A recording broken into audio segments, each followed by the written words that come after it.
पश्चाताप का अर्थ है जो आपने किया उसके लिए पछतावा। यदि आप चोरी करते हैं तो आप चोरी के लिए पछता लेते, आप हिंसा करते हैं तो आप हिंसा के लिए पछता लेते। आपको दोष अपने दुष्कृत्य में अवश्य दिखता है, किंतु अपने आप में नहीं।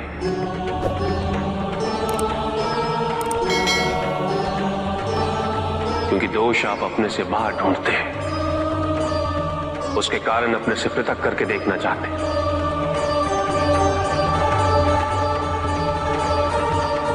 यदि आप ऐसा नहीं करेंगे तो अपने अहम को, अपने अहंकार को सुरक्षित कैसे रख पाएंगे? और इसके लिए सबसे सरल माध्यम बन जाता है पश्चाताप। तपस्या तो सभी करते हैं, किंतु केवल अपने स्वार्थ में। कोई भी ईश्वर को प्राप्त करने के लिए तपस्या नहीं करता।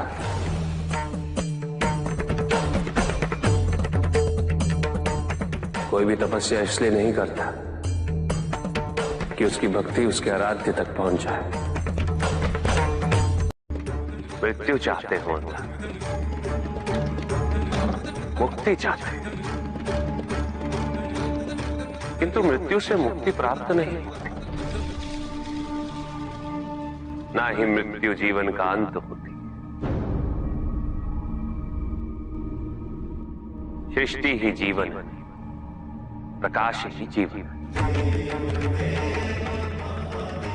और यदि जब हम नेत्र खोले और हमें प्रकाश की अनुभूति ना हो, तो इसका यह अर्थ नहीं कि प्रकाश कहीं नहीं। प्रकाश है। आवश्यकता है तो अपने नेत्र खोलकर अंधकार के परे देते। यदि इस संसार में उन्नति तभी संभव है जब इस संसार में समानता हो, बराबरी। यदि कोई सर्वशक्तिशाली ही नहीं रहेगा तो कोई निर्बल नहीं होगा। यदि कोई बड़ा नहीं होगा तो कोई छोटा ही नहीं रह पाएगा। शक्ति के इस संतुलन को संतुलित रखना अनिवार्य है, क्योंकि ईर्ष्यापूर्ण प्रवृत्ति व्यक्तिगत होती है। वो केवल अपने स्वार्थ, अपने उद्धार तक ही सीमित रहती है।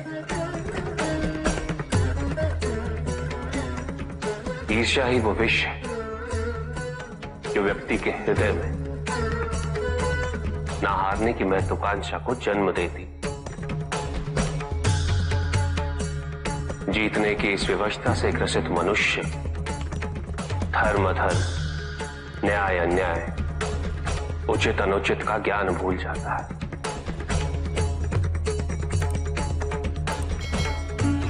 संवेदना, करुणा भूल जाता है। उसे स्मरण रहता है तो केवल जीतना, भले ही वो छल कपट के माध्यम से ही क्यों ना हो। एक असुर था, एग्रिप। एक दिन वो ब्रह्मलोक गया।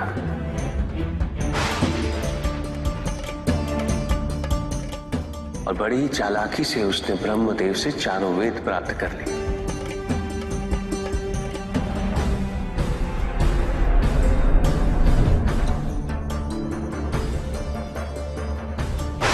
और जाके समुद्र में छुप गया, क्योंकि सारा ज्ञान वेदों में निहित है। इसीलिए संसार से सारा ज्ञान चला गया। जब अज्ञानता का अंधकार फैलता है तो अधर्म बढ़ने लगता है। भगवान विष्णु सब देख रहे थे। उन्हें ज्ञात था कि शीघ्र पृथ्वी लोक पर प्रलय आने वाला है। एग्रिप के साथ चारों वेद भी लुप्त होने का भय था। ब्रह्मदेव सृजन करता है। वेदों के अभाव में पुनर्जन्म की प्रक्रिया को पुनर्स्थापित करना अत्यंत कठिन। इसीलिए हयग्रीव से उन वेदों को पुनः प्राप्त करना अनिवार्य था। तो भगवान विष्णु ने क्या किया? भगवान विष्णु ने एक मत्स्य रूप धारण किया। वो एक मछली बने और नदी में अवतरित। राजा सत्यव्रत स्नान कर रहे थे। एक छोटी सी मछली उनके हाथ में आ गई। इतनी छोटी मछली? भगवान विष्णु? हाँ, राजा सत्यव्रत उस मछली को जल में छोड़ने जा ही रहे थे कि उस मछली ने बड़ी मछलियों का भय जताते हुए उनसे विनती की। उनसे कहा कि वो उसे अपने साथ ले चले। राजा सत्यव्रत अत्यंत दयालु थे। मछली को अपने कमंडल में शरण दे दी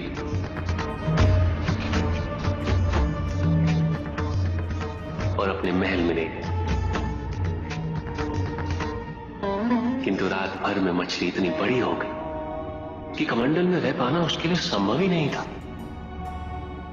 और उसका बड़ा आकार देखने के पश्चात राजा सत्यव्रत ने उसे कमंडल में से निकालकर एक मटकी में डाल दिया। मटकी में डालने के पश्चात उसका आकार पुनः बड़ा हो गया। तो राजा सत्यव्रत ने उसे मटकी में से निकालकर एक सरोवर में रख दिया।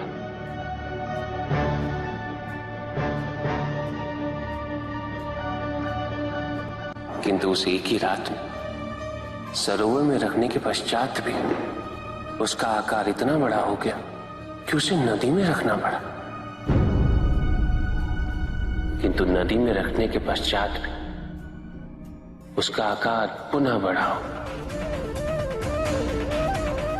और इतना बड़ा हो गया कि यदि उसे महासागर में नहीं रखा जाता तो उसकी मृत्यु निश्चित थी। राजा सत्यव्रत उसे महासागर की ओर ले गए।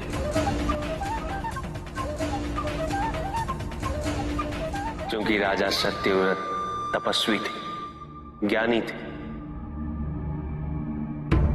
उन्हें आभास हुआ कि ये कोई साधारण मछली नहीं, ये स्वयं साक्षात भगवान विष्णु ही है। भगवान विष्णु राजा सत्यव्रत की उदारता से अत्यंत प्रसन्न थे। इसीलिए उन्होंने राजा सत्यव्रत को मत्स्य रूप धारण करने का कारण बताया।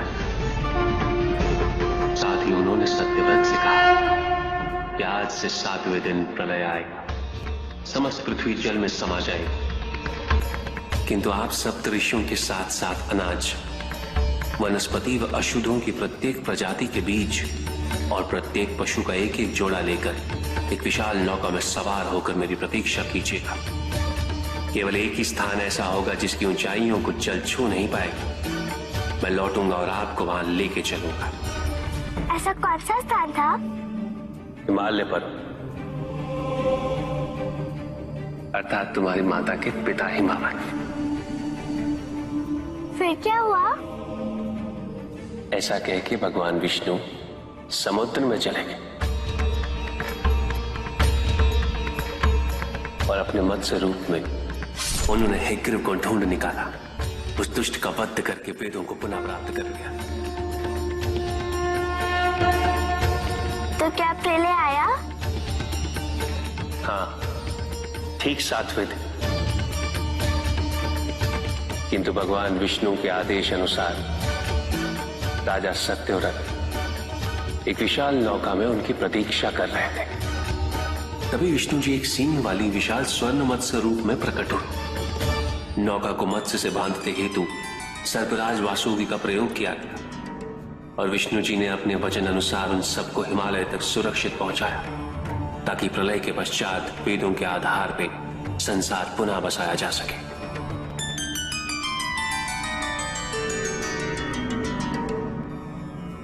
राजा सत्यव्रत मनु कहलाए। मनु अर्थात मानव जाति के प्रजनक। इसी प्रकार भगवान विष्णु ने न केवल वेदों को पुनः प्राप्त कर अपितु समस्त संसार का कल्याण भी। अर्थात भगवान हर संकट में अपने भक्तों की सहायता अवश्य करते हैं। अस्थिरता तो केवल अविश्वास से आती है। स्थिरता के लिए विश्वास अनिवार्य। विश्वास और शांति की निरंतरता बनाए रखना कैसे संभव है? इस नकारात्मकता का प्रसार हम कैसे रोकें प्रभु? केवल इस जागरूकता से कि सब कुछ अहम से संबद्ध नहीं है। जब भी किसी व्यक्ति के कार्य में अहम भाव प्रबल हो तो अहंकार है। व्यक्ति जैसा भी हो उसे अस्तित्व केवल वैसा ही प्राप्त होता है। व्यक्ति यदि अपने कर्मों के लिए अपने को उत्तरदायी समझे तो वो स्वतंत्र था। जब तक व्यक्ति किसी और को उत्तरदायी समझेगा तब तक वो निर्भर रहेगा। व्यक्ति यदि ये सोचे कि उसके दुख का कारण कोई और है तो सुखी कैसे रह पाएगा?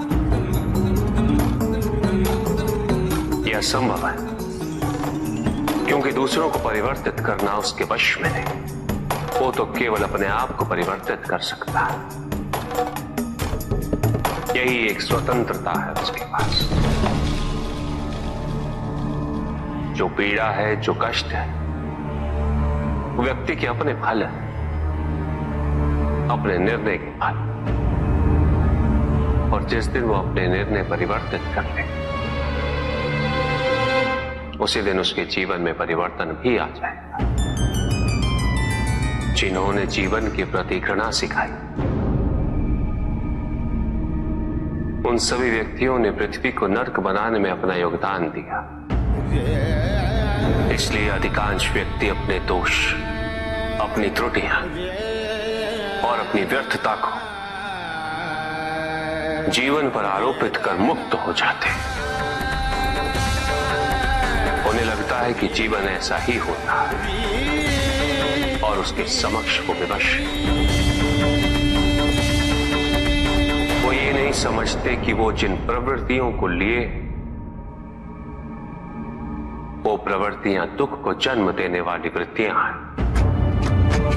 वो अपनी अज्ञानता के गहराई से अनभिज्ञ है और वो अपने अहंकार में ये स्वीकार नहीं कर पाते कि वो तो कुछ जानते ही नहीं। अहंकार सर्वज्ञता का भ्रम उत्पन्न करता है। न जानने की स्वीकृति बहुत बड़ी विनम्रता है और वही पवित्रता भी है। हमें संसार में संतुलन को बनाए रखने के लिए पवित्रता के आधिक्य की आवश्यकता है। किंतु प्रभु, इस पवित्रता में कौन से लक्षण अनिवार्य हैं? अनेकों लक्षण, किंतु इन परिस्थितियों में जो सबसे अधिक महत्वपूर्ण है वो है सतित्व। सकारात्मक ऊर्जा का सबसे पावन स्वरूप सतित्व। इस सतित्व पर मात्र विश्वास ही पर्याप्त है व्यक्ति को सुरक्षित रखने के लिए।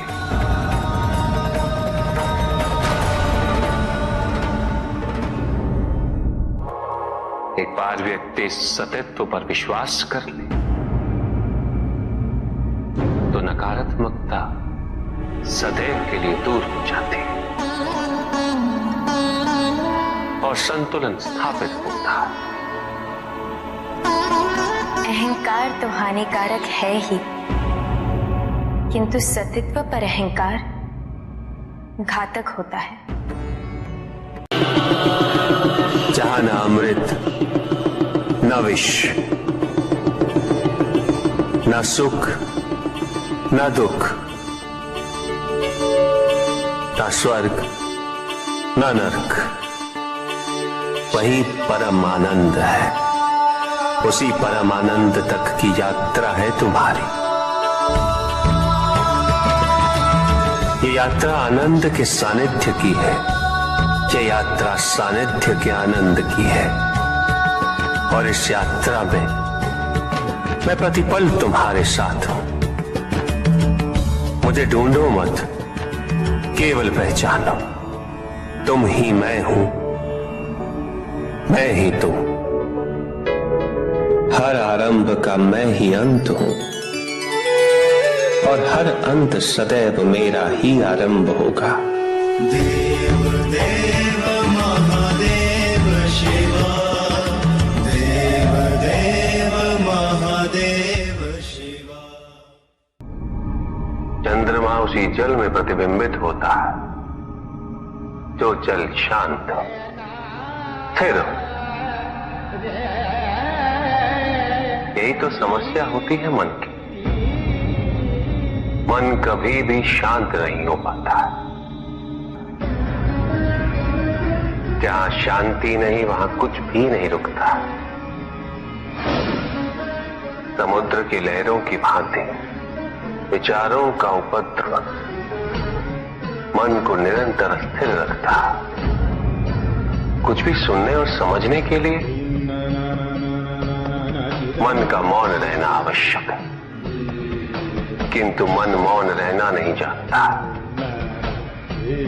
वो तो निरंतर कुछ ना कुछ कहता रहता, प्रतिपद शब्दों का आक्रमण चलता रहता है मन पर, और यही आक्रमण है जिसके कारण व्यक्ति कभी भी शब्दों के परे नहीं जा पाता। जहां जीवन की सत्यता का बोध उसकी प्रतीक्षा कर रहा होता। साथ छल तुम्हारी अपनी इच्छाओं ने किया है, तुम्हारे हट ने किया है, तुम्हारी अपनी सोच ने किया है। ये रहस्य नहीं कि प्रत्येक आत्मा मुक्ति की इच्छुक होती है। जो मरता है वो है पंचभूतों से निर्मित शरीर,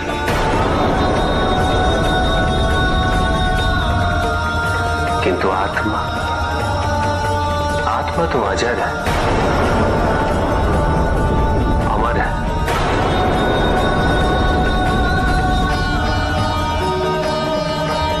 जिसकी यात्रा मोक्ष पर संपूर्ण होगी।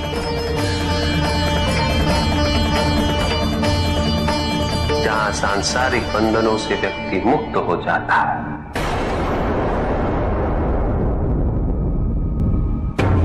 सारी इच्छाएं लुप्त हो जाती। किंतु तुमने तो कभी सत्य की खोज ही नहीं की। तुम तो सदैव उन तत्वों को ढूंढते रहे जो तुम्हारे अहंकार के पोषण हेतु आवश्यक थे।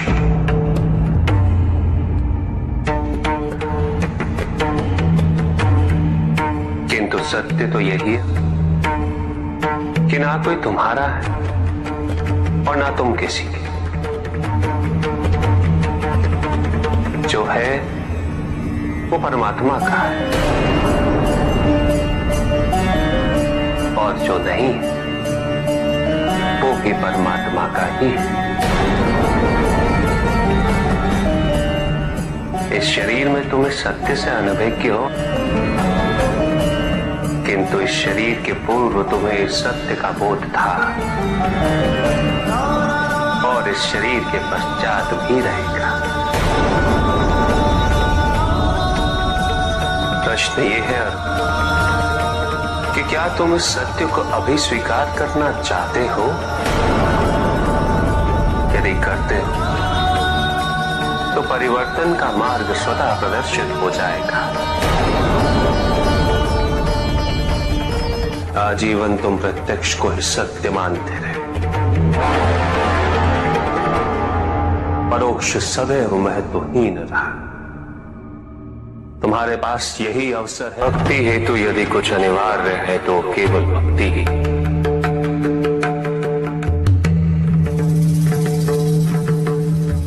किंतु प्रश्न ये है कि क्या आपकी भक्ति संपूर्ण है? विश्वास और भ्रम के बीच की रेखा अत्यंत महीन होती है।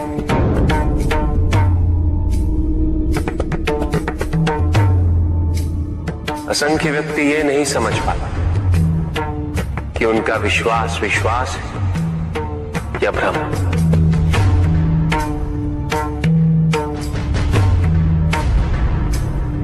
मुझ तक पहुंचने के लिए किसी और की आराधना अनिवार्य नहीं। मेरे सच्चे भक्त तो मुझे किसी भी रूप में पूज सकते, किसी भी रूप में प्राप्त कर सकते। ओम नमः शिवाय। पुरुष और प्रकृति एक है, वो कभी पृथक नहीं हो सकते। शक्ति शिव के बिना अधूरी है,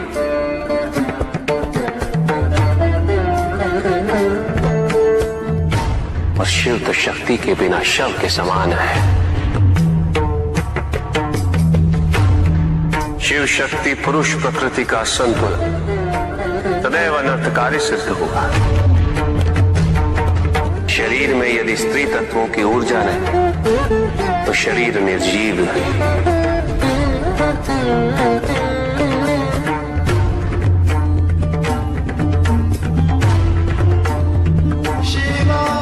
शक्ति और शिव के संपूर्ण रहस्यों को समझ लेना भक्ति, ज्ञान और तपस्या की पराकाष्ठा है।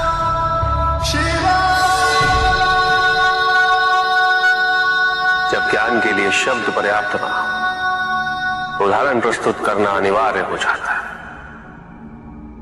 केवल आपके लिए ही नहीं, अपितु आपके माध्यम से समस्त संसार को शिव और शक्ति की संयुक्तता से पुनः अवगत कराना इस प्रसंग का उद्देश्य था। जो सत्य को जानने के लिए वन में जाना अनिवार्य नहीं है। अपने निजी, पारिवारिक और सामाजिक दायित्वों का परित्याग भी आवश्यक नहीं है। सत्य तो सदैव हमारे साथ है, हमारे सामने, किंतु हम स्वयं धीरे धीरे उस पे अपने क्रोध, अपने अहम, भय, विचार और महत्वाकांक्षाओं जैसे कई आवरण चढ़ा देते हैं। सत्य हमसे नहीं, हम स्वयं सत्य से दूर हो जाते हैं।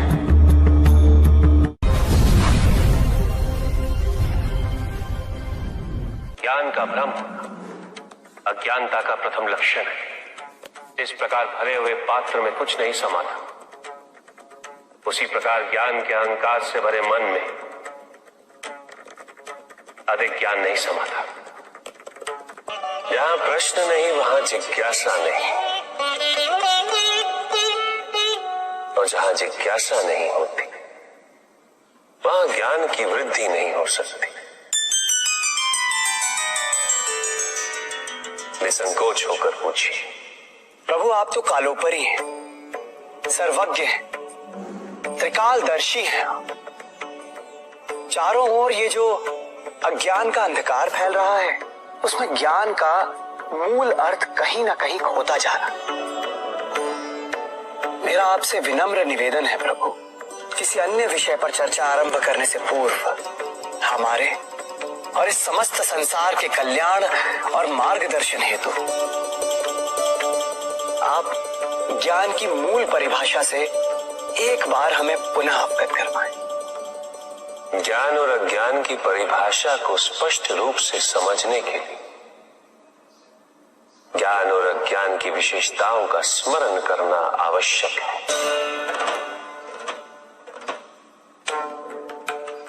जिसके कारण स्वार्थ, विनाश, क्रूरता, अशांति और भय में वृद्धि हो,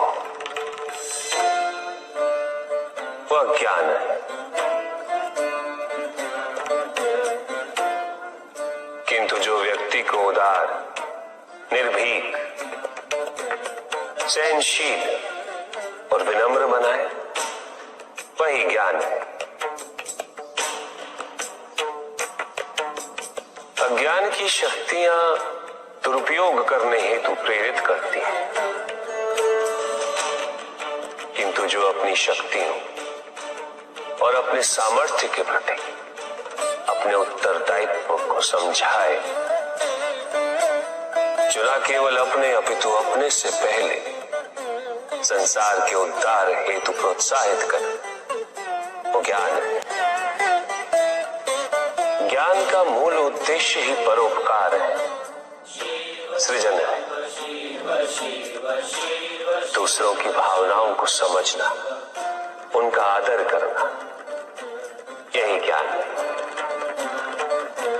क्योंकि ज्ञान हमें न केवल अपने अपितु दूसरों के दुख और सुख के प्रति भी संवेदनशील बनाता है। किंतु जो दूसरों की भावनाओं का अनादर करे,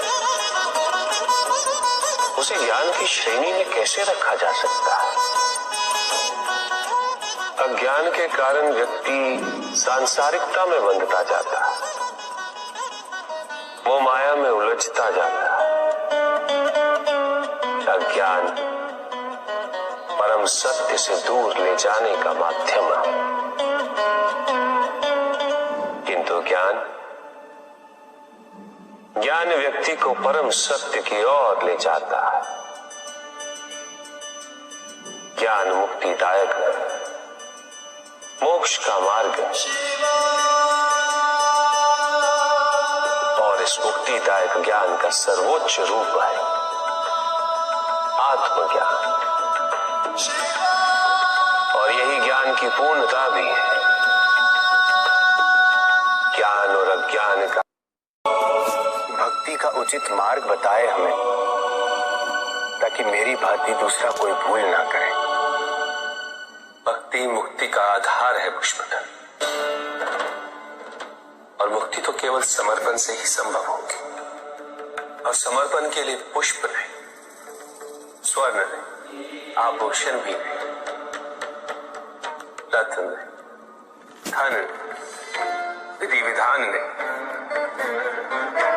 केवल अपने मन को अर्पित करना अनिवार्य है। जानना चाहते हो पुष्पधर कि वो कौन से पुष्प हैं जो मुझे अत्यंत प्रिय है? इंद्रियों का नियंत्रण, दया, शांति, तप, क्षमा, ध्यान और सत्य। और जब कोई मेरे इन पुष्पों से आराधना करे, मैं अवश्य प्रसन्न होता। भक्ति में भव्यता आवश्यक नहीं है पुष्पदल, अभी तो सरलता आवश्यक है। भक्त के लिए ये समझना अत्यंत कठिन हो जाता है, प्रायः भक्ति कब मोह में परिवर्तित हो जाती है, और ऐसे में पथ भ्रमित होना अनिवार्य है।